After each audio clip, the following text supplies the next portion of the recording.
Time میں آپ نے ماضی کی طرح آپ تشریف لے آئے تو میں آپ کا شکریہ ادا کرتا ہوں اور ویلکم کرتا ہوں آپ کو. اپنے حقوق کی بات کرتے ہیں, رول آف لا کی بات کرتے ہیں, اور ایک مسیحا شہید ذوالفقار علی بھٹو نے یہ سلوگن دیا اور تمام دنیا کو, تھرڈ ورلڈ کو بھی, اور مسلم آئین کی بالادستی کے لیے, قانون کی بالادستی کے لیے, پسے ہوئے طبقات کے لیے, کشمیر کی آزادی کے لیے کماہا خدمات ان کی ہیں. میں ریاست کے لوگوں کی طرف سے خراج عقیدت دانو شہداء کو پیش کرتا ہوں اور توقع رکھتا ہوں اور پورے یقین اور رسوخ کے ساتھ اعتماد کا اظہار کرتا ہوں چیئرمین بلاول بھٹو زرداری صاحب کی قیادت پر. انشاءاللہ ایک دفعہ پھر پاکستان پیپلز پارٹی ایک جمعیت کے طور پر پاکستان, ریاست پاکستان میں اپنا رول ادا کرے گی, جمہوریت کی خاطر, رول آف لا کی خاطر, اور سب چیزوں پر اللہ چاہے گا ہمارا پسے ہوئے طبقات کے لیے, مزدور, ہاری, محنت کش کے لیے وہ لیں گے. دوسری بات یہ ہے کہ آج جو بہت امپورٹنٹ بات یہ ہے, میں سب سے پہلے تو آزاد کشمیر کی عدلیہ کو مبارکباد پیش کرنا چاہتا ہوں,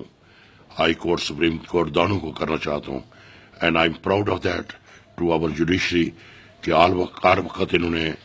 میرٹ کو آبزرو کیا, رول آف لا کی بات کی. اور بات یہ ہوتی ہے کہ قانون جب بھی کوئی فیصلہ کرتا ہے اسے بادی نظر میں یہ دیکھنا پڑتا ہے کہ اس کی خلق کیا کہتی ہے. آج ریاست کے بیس کیمپ کے اندر, مہاجرین جموں کشمیر میں, اور پوری ریاست کے اندر لائن آف کنٹرول کے اس طرف بھی جو ایجوکیشن, ہائر ایجوکیشن پالیسی ہم نے اڈاپٹ کی تھی, اس میں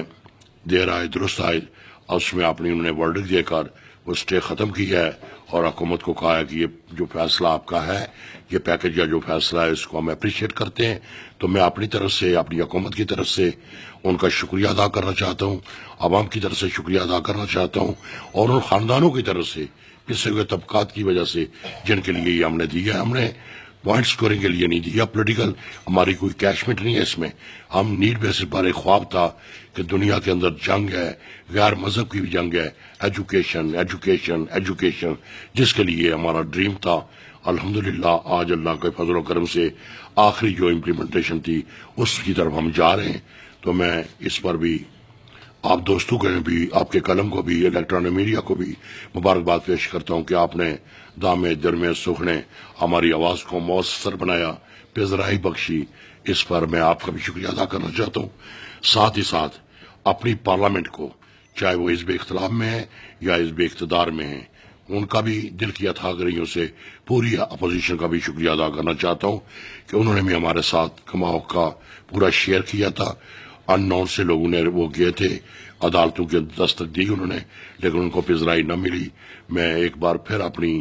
تمام پارلیمنٹ کے ممبران کو, تمام سیاسی جماعتوں کے سٹیک ہولڈرز کو بھی دل کی اتھا گریوں سے مبارکباد پیش کرنا چاہتا ہوں, اور ایک بار پھر اس بات کا اعادہ کرتا ہوں کہ آزاد کشمیر کے اندر ہماری عدلیہ کے جو فیصلے ہیں میں ان کو قدر کی نگاہ سے دیکھتا ہوں اور دل کی اتھا گریوں سے مبارکباد پیش کرتا ہوں. جب کسی ملک کی عدلیہ انصاف کا ترازو پکڑے گی اور انصاف دے گی, اس ملک میں کبھی بحران پیدا نہیں ہوتا, اس ملک میں کچھ نہیں ہوتا. انہوں نے اپنے تشخص کے لیے, ریاست کی عزت کے لیے, ریاست کی وقار کے لیے جو اقدامات کیے ہیں, میں ان کو ایک بار پھر اپنی حکومت کی طرف سے اور ریاست جموں کشمیر کے لوگوں کی طرف سے مبارکباد پیش کرتا ہوں. بہت مہربانی. اب I request to the finance minister, نہیں تھوڑی سی بات کر رہے ہیں آپ.